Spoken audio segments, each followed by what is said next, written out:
It was a particularly busy weekend for VPD officers, largely due to the unseasonably warm weather. The weather drew tens of thousands of people into the city from other areas of Metro Vancouver. It was particularly challenging in the downtown core as well as the West End, where there were thousands and thousands of people out at the beaches and in public spaces. It's created a number of challenges and a number of calls that our VPD officers did deal with over Friday, Saturday, and Sunday. Our officers were actually stretched quite thin as a result of the multiple 911 emergencies that occurred, as well as a number of incidents involving COVID-19 rule breakers that occurred. We did anticipate that it was going to be a busy weekend. It was fairly predictable given the warm weather that was forecast. And the weather that we had was summer-like weather, and the numbers of people that we saw in the city, particularly in the downtown core and the West End, very similar to the crowds that we see in that area during the summer months, during June, July, and August. And as I said, we anticipated that there were going to be extra people out in the city, and that would create extra calls for service. So we planned ahead to have extra officers patrolling the hot spots, and this includes Gastown, Yaletown, Granville Street, as well as the West End, English Bay, the beaches, and the parks. Still, our officers faced a number of challenges. There were a lot of people out at restaurants, at patios.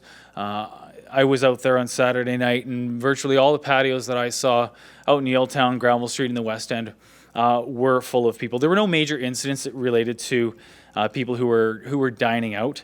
However, we did deal with a number of other incidents. I'm just going to go through some incidents of note.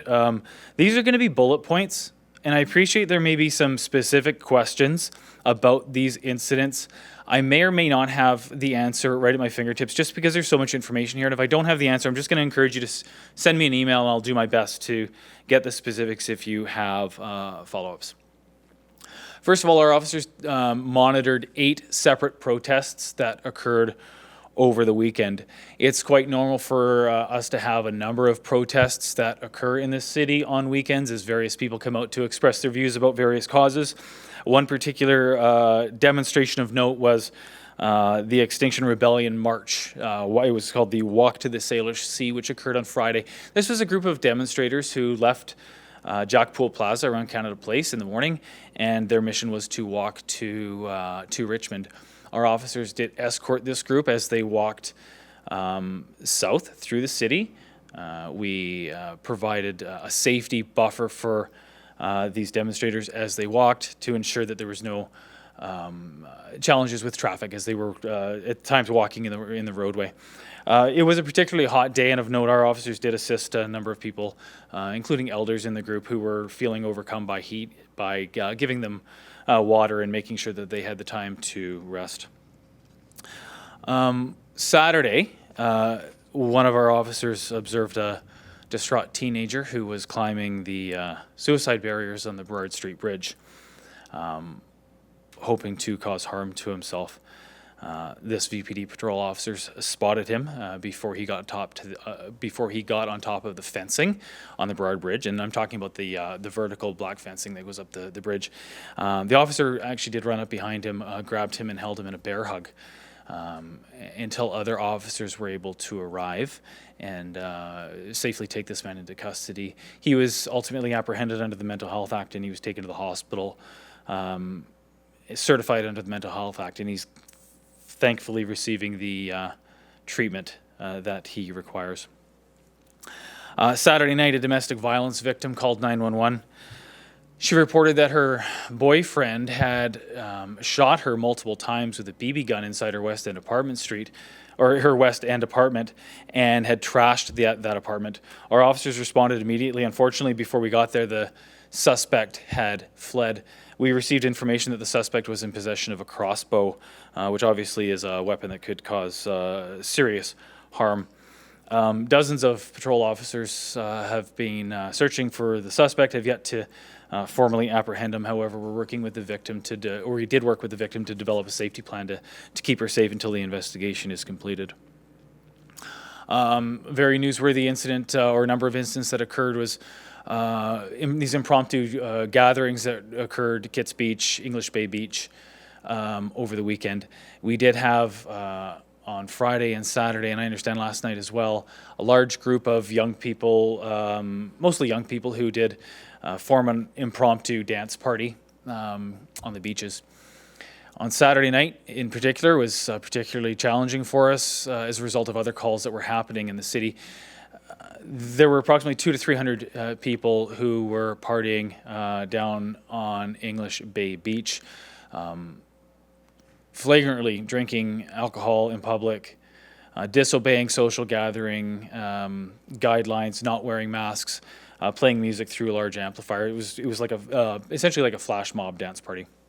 It was challenging for our officers to immediately respond to this because of the other priorities that were happening in the city, including the homicide that occurred in Cole Harbour. However, we were able to bring in officers from other areas of the city and eventually disperse the crowd and send those people home.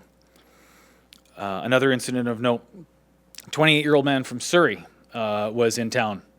He was celebrating the fact that he had just been called to the bar association.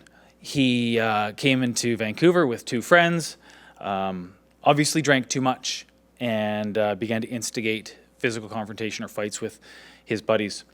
Our officers found them in front of a hotel near Canada Place. One of the friends had this young lawyer in a headlock on top of a parked car, trying to restrain him so that he could not continue to assault other people. Our officers arrested the man, sent his two friends, who turned out to be more sober and fairly reasonable, sent them home. However, this young lawyer did go to jail for several hours as a breach of the peace, and that was due to his level of intoxication and the tenor of violence in his behavior. So he was held in custody for a number of hours until he was sober and his behavior had improved to the point where he wasn't going to continue causing problems if he was let out into the public. Now, I mentioned the challenges involved in dealing with this large group of people that was partying at English Bay with music on Saturday night. And just to illustrate what was happening in the city around that time and some of the challenges that that our officers were faced with, there were a number of calls, emergency calls, that our officers responded to at the same time as that dance party was taking place. We had a homicide that occurred in front of the restaurant down in Cole Harbour. Around that same time, our officers responded to a man who had been stabbed and seriously injured, and that person had walked into a courtyard near Hastings Street and Broughton Street, required immediate care. Those were two very large crime scenes that required police officers to contain them, to monitor them, to make sure that the scenes were protected so that we could protect any evidence was in there in process. And those crime scenes were up for several hours, and officers were required. And that's in addition to investigators who were called out to investigate these serious crimes, forensic identification members, officers who were doing video canvasses, officers who were dealing with witnesses, transporting witnesses back to the police station to provide statements to investigators. It was very challenging. While all this was happening, there were still a number of calls that were happening in the city that our officers had to deal with. Around 11:30 at night, we received a call from a woman who was staying at a West End hotel. She called 911 for help. A man who she did not know walked into her hotel room. She had apparently left the room door unlocked. This man entered her room, began accosting her and berating her, and she was fearful, so she locked herself in a bathroom. She called 911 for help. Officers did respond. We asked her to stay in the bathroom and stay on the line with our officers. Officers did respond, and when they got there, they found a man who was appeared to be intoxicated, and he was sitting on a chair in her suite. He was ultimately arrested for a breach of the peace, and he was taken to jail as well. He's a 54-year-old man. Around this same time, VPD officers attempted to stop a vehicle in the West End that was being driven by some suspected gang members. The vehicle failed to stop and fled from the traffic stop. The vehicle the driver ultimately crashed the vehicle, took out a couple of poles, and 3 occupants of the vehicle took off running. This required more than a dozen police officers to search for the suspects, because the suspects ran down onto the seawall, which is a very challenging area for us to contain. So we had patrol officers out there, a canine officer trying to track these suspects over a very difficult area. That investigation is ongoing. The suspects have not been arrested. However, we do anticipate that that's just a matter of time and that charges will be forthcoming. Elsewhere in the city, we had 2 people who were taken to hospital Saturday afternoon after 5 vehicles collided at the southern end of Oak Street. A driver claimed that he had lost control of his vehicle because he says his steering wheel locked and his brakes failed, and this caused him to drive into oncoming traffic, where he struck another vehicle and ultimately came to rest against a light pole. The collision caused a bit of a chain reaction, and ultimately there were 5 vehicles that were involved in this. Injuries aren't life-threatening. However, 2 people did go to hospital, and we are continuing to investigate. Our collision investigation unit is on that one. So these are just some of the examples of the calls that our officers attended to over what was an unusually busy weekend. It's important for us to talk about these calls. It's important for everybody to know that public safety is our #1 priority. We will always do everything that we can to keep the public safe from crime, and when crime does happen, we'll do everything we can to ensure that those crimes are properly investigated and that people who commit crimes are held accountable. We do need people to do their part. We know that with the warm weather, people want to go outside and they want to enjoy being outside. However, we need to encourage people to express good judgment, to exercise good judgment. We need to encourage people to exercise good judgment, to make good decisions, to help prevent the spread of COVID-19 during the pandemic, and to allow our limited police resources to respond appropriately to these major incidents that do happen. As I said, we did anticipate that there were going to be challenges this weekend, mainly due to the warm weather that does always tend to bring additional people out, and we did deploy extra resources throughout the city to handle the increased call volume. Typically, as spring turns to summer, we deploy a beach patrol, which are dedicated officers who work on the waterfront throughout the summer months. That unit's going to be deployed Victoria Day long weekend, so May 20th, and those are dedicated officers who work in the area. They ride ATVs on the beaches. They deal with disorder that occurs on the beaches, discourage people from gathering in large groups, discourage people from drinking, and deal with any incidents that arise as a result of that. To bridge the gap between now and then, we're going to be looking at possibly deploying additional officers in the area on weekend nights, as well as nights where the weather does seem to be unseasonably warm and can attract additional people out there.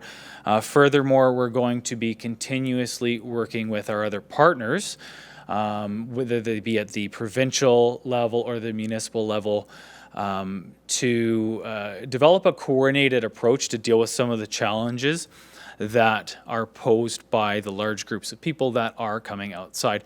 So this could include park rangers, bylaw officers, liquor inspectors, public health officers, etc., other